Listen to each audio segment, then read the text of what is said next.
Welcome to part 2 of Valuations. If you're hanging around, then you're ready to fill your head with more knowledge so you become the best investor possible.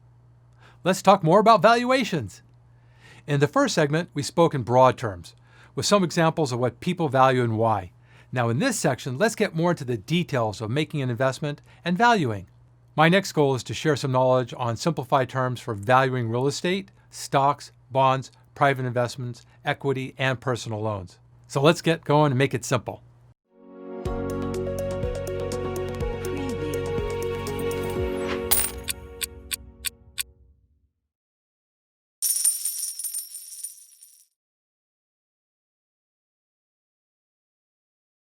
Real estate valuation is deeply dependent on interest rates and market conditions for rent and equity appreciation.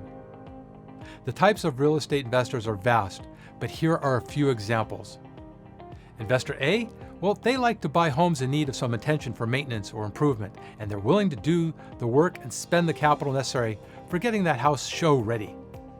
Investor B, they hate buying fixer-uppers and they only buy turnkey ready properties. Investor C, well, maybe they only buy in trophy areas, highly desirable. And Investor D, they buy in up-and-coming locations. Investor E only buys industrial. The point being is there are multiple types of real estate investors, so lumping everybody into one bucket does not make sense. But this is Finance in 5, so we're focused on general lessons to help you improve. And we do have some valuation metrics for real estate. The first valuation tool is capitalization rate, or cap rate. And there are countless videos and explanations, but let me simplify. You take the property's net income, which is the number you collect in rent minus your monthly costs. You divide that net income number by the property's value and express that result as a percentage. Looks like this. Okay, now that you have a cap rate, how do you know if that is a good or bad number for a potential investment? There are other factors to consider, and here is a process you can use. Currently, the 30-year U.S. Treasury rate is 1.9%, which is beyond terrible for investors looking to save using low-risk bonds, but it's a fantastic time for those looking to borrow, and debt financing is almost always used in real estate. Leveraged real estate, when you owe, is considered riskier than U.S. government bonds, but someone could argue against that point in current conditions. These are the facts today, so any real estate with a cap rate of 2.4% or higher looks good, relevant to a paltry 1.9% 30-year govie. In reality, real estate has always paid more, but it's the spread between the two rates of cap and govie bonds. Since right now the numbers of 1 and 2% are already low, the spread between these two is very low. But the cap rate, if I said 2.4, is still 100% higher than the government bond. True net profitability must also be added to the cost spread over a period of time. Let's say 10 years, for example. What happens if you have to spend $50,000 improving the property, another $10,000 for marketing, plus commission for rental agents or property manager cost? You probably have about 3 months of no rent collection. Oh, and there's going to be maintenance. So let's guess another $25,000 over the next 10 years. All those costs drive down your net income if you spread them out over a period of time, and this will drive down your cap rate.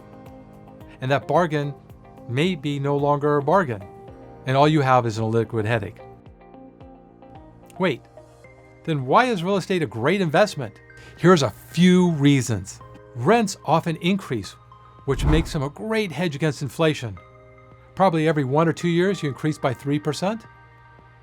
Another benefit is the property's value increases over time, and those monthly payments, well, they're also contributing to paying off the property mortgage over time. Eventually, the real estate investor will see their net income skyrocket when there's no mortgage. Multiple components are missing for highly detailed profitability analysis. A prime example is the net effects of taxation benefits and opportunity costs with your capital should you remain illiquid or non-productive. Plus, there's changes in regulations and other things. One simple value metric I use for real estate is to first look at liquidity. Based on the ability to quickly sell if needed, is a reason I often favor publicly traded real estate investments in the form of REITs. I typically get good yield, potential price appreciation, diversification, and normally I get quick liquidity with no transaction costs. I'll give you an example. The warehouse in the desert might be the best value relative for today. But if a problem occurred and you need to sell it quickly, then the property in Beverly Hills, well, they're probably going to get multiple buyers if priced at a bargain, where the desert property might remain unsold and illiquid for some time. Another metric for real estate is the catalyst event. Take, for example, this new project being built in Los Angeles called SoFi Stadium. It's awesome and includes huge LED screens and other tech stuff. SoFi development has helped drive real estate demand in that area, and for the last 24 months has experienced some of the highest percentage gains anywhere in California. Location is always a top consideration. Example, in the Old West, having land near a railroad was like a license to print money because of commerce being developed alongside the railroad tracks. How do you think most of our Western towns developed? If you look at the dollar difference per month, you were much better off buying an oceanfront acre in Malibu 30 years ago than you were for a farming acre in Idaho. Location, location, location. Great wealth has been built on owning individual real estate because of the leverage you get by borrowing. So detecting value is often dependent on borrowing costs.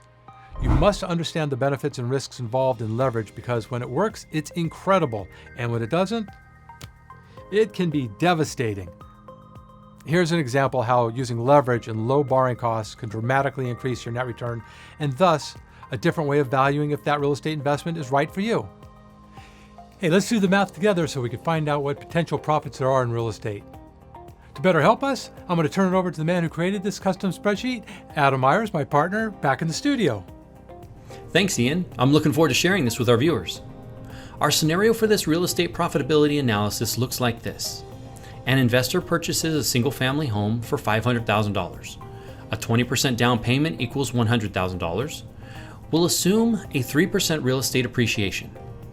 This fictional property needs $50,000 for improvements, and this will take 3 months to complete. We'll add another month to find a tenant once the property is show ready. That's 4 months with no rent, plus advertising costs gives us a total cost of around $10,000. Of course, the bank, county tax collector, and others expect payments if it's rented or not, so the landlord has every incentive to get their property market ready and rented ASAP. The $400,000 loan, based on a 30-year rate at 3%, gives us a principal and interest payment of $1,686 a month.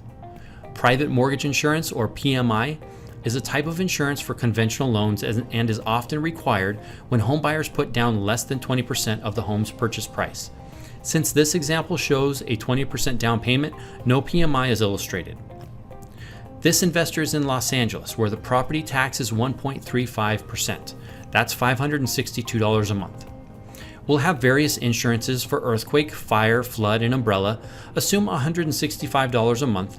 With $35 in utilities, the total monthly cost with the mortgage payment is $2,448. Let's consider costs. No matter how new or how nice, most homes need repairs. We'll estimate $25,000 spread over 10 years.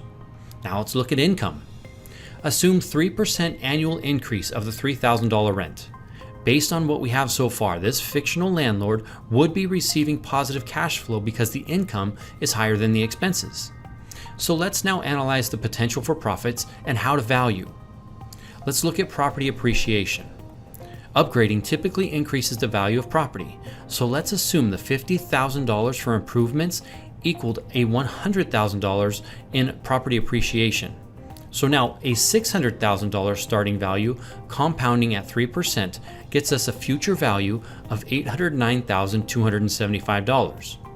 Over 10 years, you collected 9 years and 8 months worth of rent because remember, we subtracted the lost income from the startup. This equals $401,523 in total rent collected. In 10 years, you made 120 mortgage payments, plus taxes and other costs that equaled $293,869. Now for the profit calculations. The sale price is $809,000, but selling isn't free, so we subtract 6% real estate commission of $48,556, reducing our $809,275 to $760,719. The mortgage payoff after 10 years is now just over $304,000, which leaves our investor with $456,640.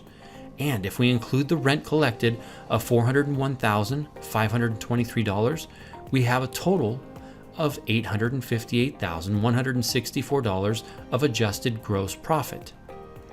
You then subtract your total outlay over these 10 years of $468,869.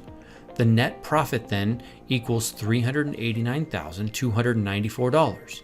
Divide this net amount by your total outlay of $468,869, and you get a total return of 83%, or 8.3% annualized. This custom spreadsheet for analyzing real estate potential profits is yours for free by simply downloading in the description below. It contains a chart to show the equity break-even point of the investment, another chart showing when the property would be profitable, considering the number of months it's off the market to prepare it for renting. We also have a spreadsheet detailing equity by month, a powerful amortization schedule, rent collected and cap rate, an expense spreadsheet, and even the detailed break-even analysis. It's a lot of stuff. It took some time to create, so all we ask for payment is a click on the like and subscribe button. Enjoy it. Send it back to you, Ian. Adam, that was a great job explaining potential profits in real estate. And all those hours spent on the custom spreadsheet, now you're giving it away for free to our viewers? That's awesome. And all we ask for is some likes and subscribes and some positive thoughts. That is about as good as it gets. By helping us create more videos, by subscribing, liking, and commenting. Pushing a button is a lot easier than pushing a pile of bricks. So click those buttons today.